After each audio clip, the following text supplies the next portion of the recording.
उनसे सीख लेना सीखो और फिर देखो कि तुम्हारा जीवन कैसे चमत्कारिक रूप से बदल जाता है। जीवन प्रतिफल बदल रहा है, शायद हमें उसका एहसास नहीं होता। आने वाले हर एक पल के साथ हम बूढ़े होते जाएंगे, मौत के और करीब होते जाएंगे, लेकिन हमें उसका एहसास नहीं होता। जीवन की भाग दौड़ में मनुष्य यह भूल जाता है कि कोई भी सांस उसकी आखिरी सांस हो सकती है, और आखिर में जब हिसाब लगाया जाता है कि उसने कितनी सांसें जी भर के जी है, तो पता चलता है कि पूरे जीवन में बहुत कम ऐसे पल हैं जहां पर इंसान खुलकर अपना जीवन जीता है, बिना किसी चिंता के, बिना किसी डर के, बिना किसी मोह, बिना किसी लालच, हर भाव से आजाद होकर वह कुछ ही पल अपना जीवन जीता है, और वह पल भी उसके बचपन के दिन होते हैं। ऐसा कर्म करो, बिना मांगे सब मिलेगा। दोस्तों, कई बार अनजाने में और बहुत स्वार्थवश कुछ इंसान ऐसा कर्म कर देते हैं जिसका पछतावा उन्हें जीवन भर रहता है। हो सकता है कि लालच और स्वार्थ से भरे हुए कर्म आपको थोड़ी देर के लिए फायदा पहुंचाएं, लाभ पहुंचाएं, आनंद प्रदान करें, लेकिन ऐसे कर्म करने के बाद आपका मन बोझिल होने लगता है।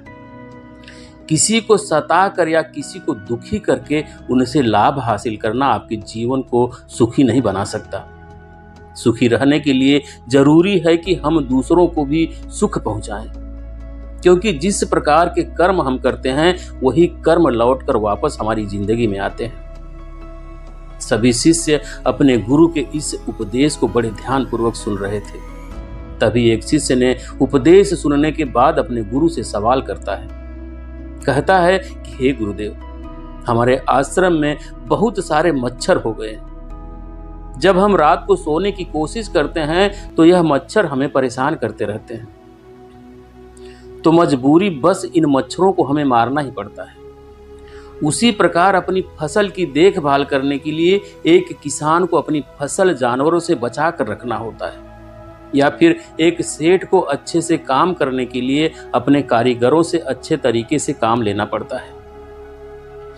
इसलिए उसे कभी कभी उन्हें डांट फटकार भी लगानी पड़ती है, जिससे उनका मन दुखी हो जाता है। हे गुरुदेव, मैं आपसे यह पूछना चाहता हूं कि अच्छा और बुरा कर्म क्या होता है, क्योंकि अगर हम मच्छरों को नहीं मारेंगे, नहीं भगाएंगे, तो वे हमें सोने ही नहीं देंगे। उसी प्रकार कुछ जानवर ऐसे होते हैं जिनसे इंसान को भी खतरा होता है। अगर इंसान उनको नहीं मारेगा तो वो इंसान को मार डालेंगे। गुरु ने मुस्कुराते हुए एक पेड़ की तरफ इशारा किया जिस पर बहुत सारे कांटे उगे हुए थे। गुरु ने सभी शिष्यों को समझाते हुए कहना शुरू किए कि इस पेड़ को ध्यान से देखो, तुम्हें क्या दिखाई दे रहा है। एक शिष्य ने कहा कि गुरुदेव, पेड़ बहुत बड़ा है, तो दूसरे शिष्य ने कहा कि गुरुदेव, पेड़ पर बहुत अच्छे फल लगे हैं। तीसरे शिष्य ने कहा कि गुरुदेव, पेड़ की छाया बहुत अच्छी है, और चौथे शिष्य ने बिल्कुल ही अलग जवाब दिया। उसने कहा कि हे गुरुदेव, इस पेड़ की लकड़ी बाजार में बहुत महंगी है, बाजार में इसकी कीमत बहुत अच्छी मिलती है। गुरु ने फिर सभी शिष्यों से सवाल किया कि मान लीजिए कोई लकड़हारा है, इस पेड़ की लकड़ी काटने के लिए आता है और उसे कांटा चुभ जाता है, तो क्या इस पेड़ ने कोई गलती की? क्या इस पेड़ का वह बुरा कर्म कहलाएगा? गुरु ने सभी को समझाते हुए कहना शुरू किए कि प्रकृति इन पौधों को भी ताकत देती है खुद की रक्षा करने के लिए। यह कांटे इस पेड़ पर इसलिए उगे हैं ताकि ये अपनी रक्षा कर सकें, और अगर अपनी रक्षा करते हुए ये किसी को हानि भी पहुंचा देते हैं तो वह बुरा कर्म कैसे हो सकता है? क्योंकि इसका सर्वप्रथम कर्तव्य यही है कि पहले वे खुद की रक्षा करें, क्योंकि जब ये खुद की रक्षा कर पाएंगे तभी दूसरों को फल प्रदान कर पाएंगे। इसलिए खुद की रक्षा के लिए किया गया कर्म कभी बुरा कर्म हो ही नहीं सकता। गुरु ने आगे कहा कि जीवन का एक बिंदु है, यहाँ पर अच्छा कर्म और बुरा कर्म इतना साफ नहीं होता। आसानी से तुम निर्णय नहीं ले पाओगे कि अच्छा कर्म क्या है और बुरा कर्म क्या है। उसके लिए तुम्हें तर्क शक्ति का इस्तेमाल करना पड़ेगा।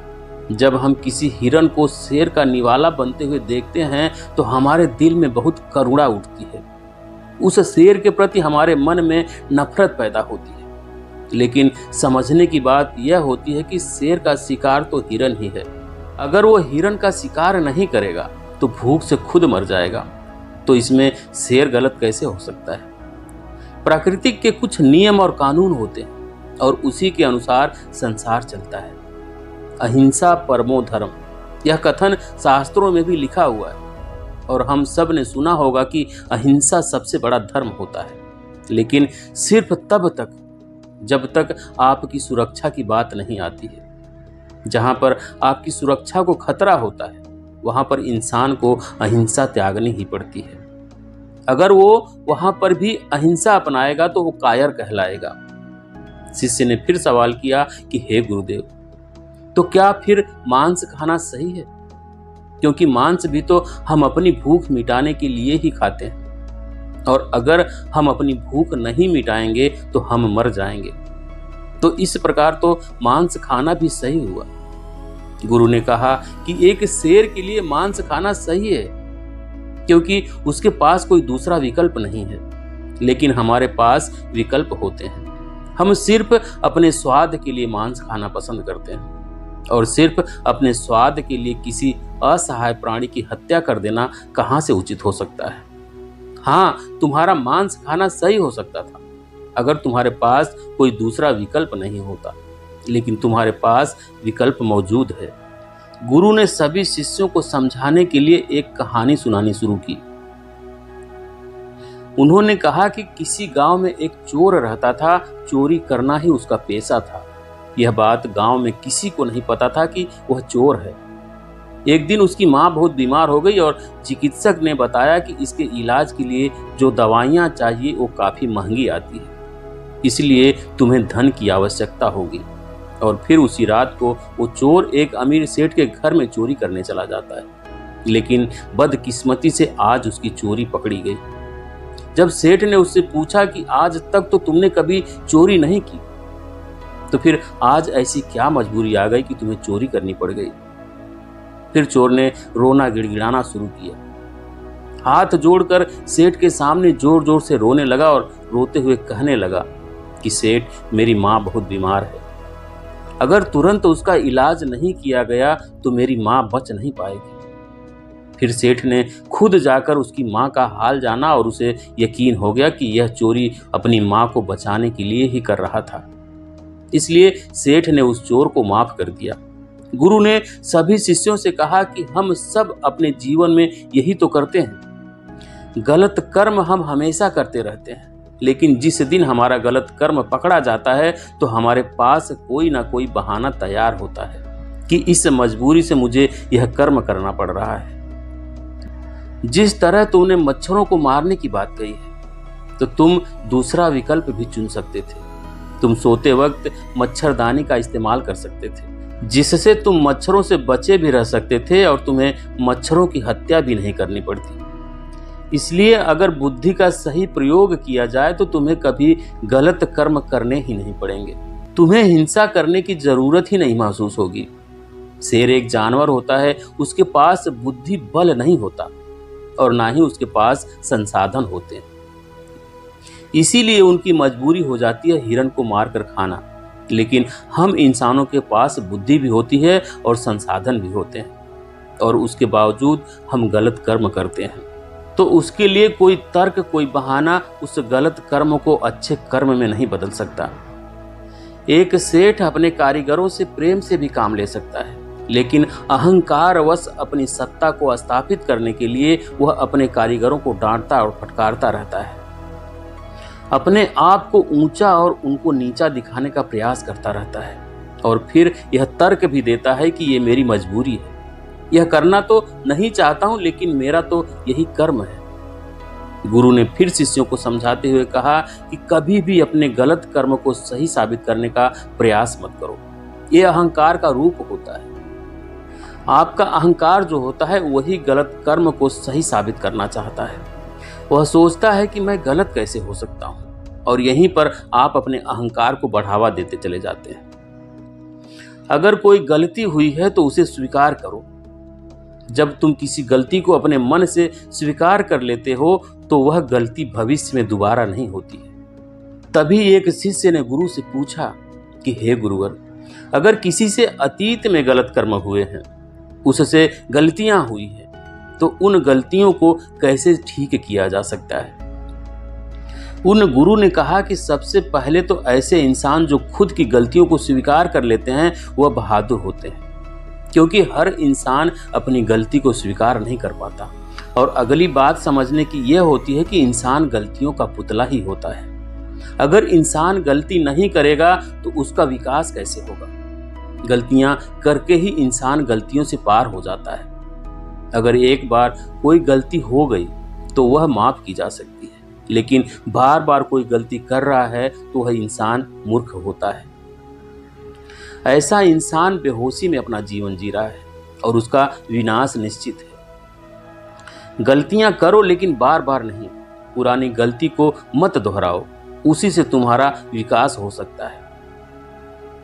गलतियों से जीवन में अनुभव जुड़ते जाते हैं और जितना अनुभवी इंसान होता जाता है उसकी बुद्धि उतनी ही तेज होती जाती है।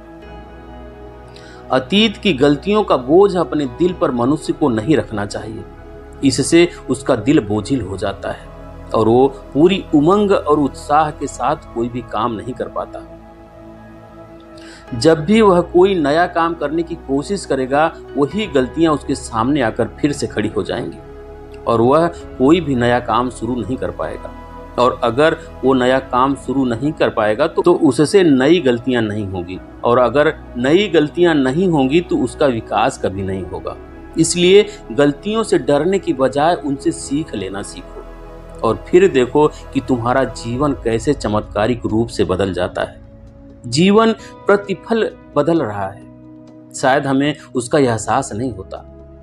आने वाले हर एक पल के साथ हम और बूढ़े होते जाएंगे, मौत के और करीब होते जाएंगे, लेकिन हमें उसका एहसास नहीं होता।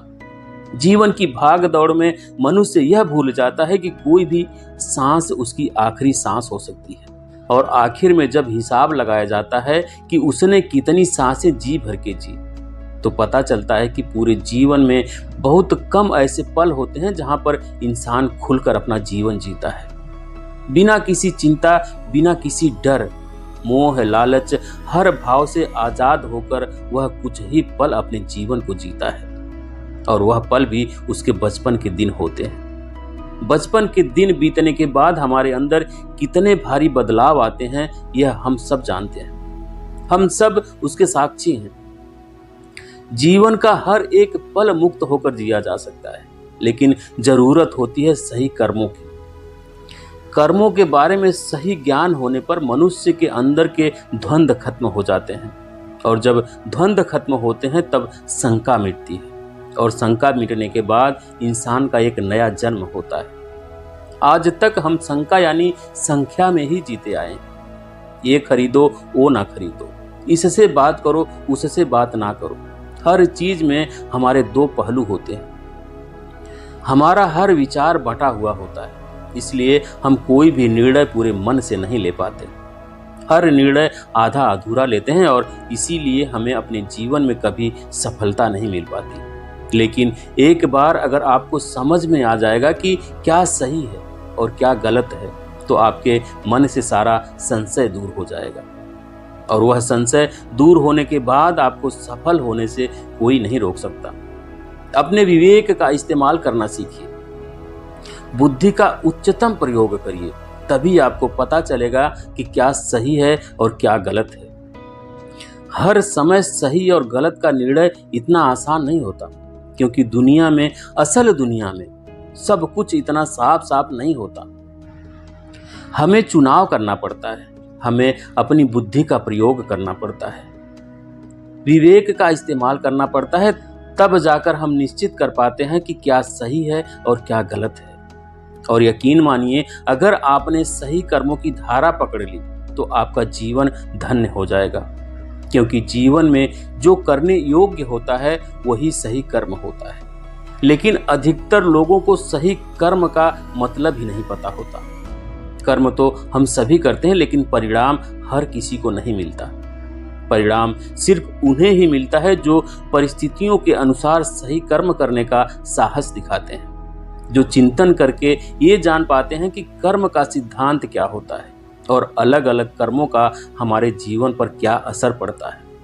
जब इंसान भली भांति अपनी दृष्टि से यह सब कुछ देख लेता है, तब उसका कर्मों के बारे में सारा संशय दूर होने लगता है और तब धीरे धीरे अनुभव के साथ उसे पता चल जाता है कि जो कर्म वह कर रहा है वह किस श्रेणी के कर्म हैं।